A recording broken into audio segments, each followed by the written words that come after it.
Imagine you get a new job, or a promotion, or you're invited to a project you've been dreaming of. Everyone around you says, "You've got this." Your boss trusts you. Your colleagues ask for your opinion. But inside, a very different voice is speaking. They made a mistake. I just got lucky. I'm not smart enough. Any minute now, everyone's going to realize I don't belong here. You read other people's writing and think you could never be that good. You listen to a colleague's confident speech and don't even notice they're just stating the obvious. You receive praise and immediately look for a reason why it doesn't count. They were just being polite. The project succeeded because the team was strong. But if things go wrong, the explanation comes instantly. Because you're a failure. This is called imposter syndrome, although it's more accurately called the imposter phenomenon. It's not an official medical diagnosis or a hidden illness you need to urgently find in yourself. It's a recurring way of explaining your own life. You attribute your success to chance, and your mistakes to your true level of ability. And the more you achieve, the more evidence you have to declare invalid. But here's a paradox. Sometimes, doubt doesn't arise because you know nothing, but because you already know enough to see the complexity. To a novice, a task might seem simple. They see 3 steps and think they've understood everything. An experienced person doesn't see 3 steps. They see exceptions, risks, dependencies, dozens of ways to fail, and 100 things that are still impossible to predict. The larger the map becomes, the more blank spots appear on it. That's why the phrase, "I'm not sure," doesn't always mean weakness. Sometimes it means your brain has stopped confusing a simple picture with reality. In 1978, psychologists Pauline Clance and Suzanne Imes described this state in successful women, students, professors, and professionals who had real achievements but continued to believe that others overestimated their abilities. They weren't afraid of the mistake itself. They were afraid of being exposed. It was as if success didn't confirm their competence, but only made the deception more dangerous. Imagine someone who has won 10 competitions in a row. Normal logic says 10 victories are proof of skill. The imposter's logic says something else. After 10 victories, the probability of being exposed has become even higher. Now they expect an 11th. So success doesn't bring peace of mind. It raises the stakes. Now let's go back to a time when there were no resumes, diplomas, job interviews, or social media profiles. A small group of people lives together. Everyone knows who can track prey, who is good at spotting danger, who remembers the way to the water source, who can negotiate with a neighboring group. Your reputation isn't just an accessory. It determines whether people will trust you, share food with you, take you on a hunt, or support you during a conflict. Overestimating yourself is dangerous. Claiming you can lead the group through unfamiliar territory and then leading everyone to a cliff, that's not an awkward work call. It's a loss of trust, perhaps forever. So a brain that, before a crucial action, asked, "Am I really sure I can handle this?" might have been more useful than a brain that always answered, "Of course, I'm magnificent." Doubt was a break before a risky step. It forced you to double-check, to learn, to observe those with more experience, not to overpromise, to ask for help before it was too late. The problem is that ancient break doesn't know the difference between a deadly mistake and a Monday presentation. To it, a potential loss of status still sounds like a threat to survival. You're not just afraid of giving the wrong answer. Your body behaves as if, after that wrong answer, you'll be cast out of the tribe. That's why you prepare longer than anyone else. You reread a message 7 times. You don't submit your work until you've fixed a tiny detail no one will ever notice.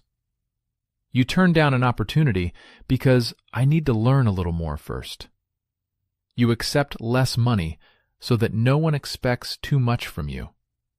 And even when everything works out, you don't feel relieved, because your brain comes to a strange conclusion. Okay, we weren't exposed this time. Not I did it, but I managed to hide again. There's another important scientific anchor. In 1999, psychologists David Dunning and Dunning-Kruger studied how people evaluate their own abilities on specific tasks. Their work is often oversimplified to mean that foolish people are always confident and smart people are always in doubt. In reality, the conclusion is more nuanced. To accurately assess your own skill, you often need the same knowledge required for the task itself. If a person can't yet see their own mistakes, it's hard for them to understand how poorly they've performed. And people with higher skill levels sometimes make the opposite mistake. They assume that what's easy for them must be just as easy for everyone else. A person who knows little sometimes sees a single door. A person who knows more sees a hallway with 20 doors and understands that behind each one there could be a new room. The first one says, "It's all clear." The second one says, "There's a lot of unknown here." And guess which one more often feels like they're not smart enough? To this, another trap is added. You compare your own behind-the-scenes chaos to someone else's highlight reel. You know how many times you rewrote your own text, but you only see the other person's final draft. You remember how you were shaking before your presentation, but you only hear the confident voice of the person who speaks after you. You know all the lucky breaks, the help, the hints, and the mistakes that made up your result. But someone else's success looks seamless, clean, and inevitable. Back in 1954, social psychologist Leon Festinger proposed the theory of social comparison. When we don't have an objective instrument to measure our abilities, we start measuring ourselves against other people. But this instrument is broken from the start, because you have full access to your own doubts, and almost none to anyone else's. You see someone answering confidently. You don't see them searching for that answer late at night. You see their new position. You don't see the 20 rejections. You see the result. You don't see the fear. And the brain concludes, real professionals don't have doubts. Only I do. But very often, you're standing in a group of people, and every single one of them thinks that everyone else is the real deal. The imposter phenomenon is supported by a special kind of accounting. Imagine you have 2 folders. In the first one, you put evidence of your competence. Praise, completed projects, solved problems, the money people agreed to pay for your work, people who came back for more. And the second folder is called Who I Really Am. Every mistake goes in there. A slip of the tongue, a forgotten word, an awkward pause, a critical comment, someone's disapproving glance. And this folder is kept forever. It's impossible to win this way. A positive result isn't accepted as proof. A negative one is accepted immediately. This isn't a fair assessment. It's a trial where the accusation is treated as fact and the defense is treated as an excuse. So, what can you do about it? Don't try to convince yourself, "I'm the best." Your brain won't believe a slogan that contradicts its worldview.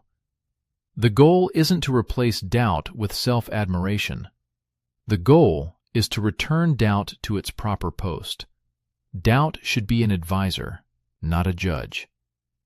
When the phrase, "I don't belong here," appears inside you, don't ask, "How can I force myself to feel confident?" Ask, "What verifiable fact right now says that I'm not coping?" Not a feeling, not a premonition, not an image of a perfect professional. A fact. Clance and Imes noticed that people felt better when they heard similar confessions from other successful people. The imposter loves silence. In silence, it seems like everyone is confident except you. All it takes is for a few people to honestly say, "I also sometimes have no idea what I'm doing," and the secret hierarchy collapses. It turns out, a professional isn't someone who never doubts. A professional is someone who knows how to act, check, and correct, even when they're not completely sure. You can adopt a simple rule. Success can't be explained away with the single word, lucky. Yes, luck exists. Help exists. Favorable circumstances exist. But luck doesn't write 20 pages for you. It doesn't get you through a difficult conversation. It doesn't return to a task after a mistake. It doesn't study for years. And one more important thing. Sometimes a person really does step into a new role before they feel ready. That's normal. Competence doesn't always come before the action.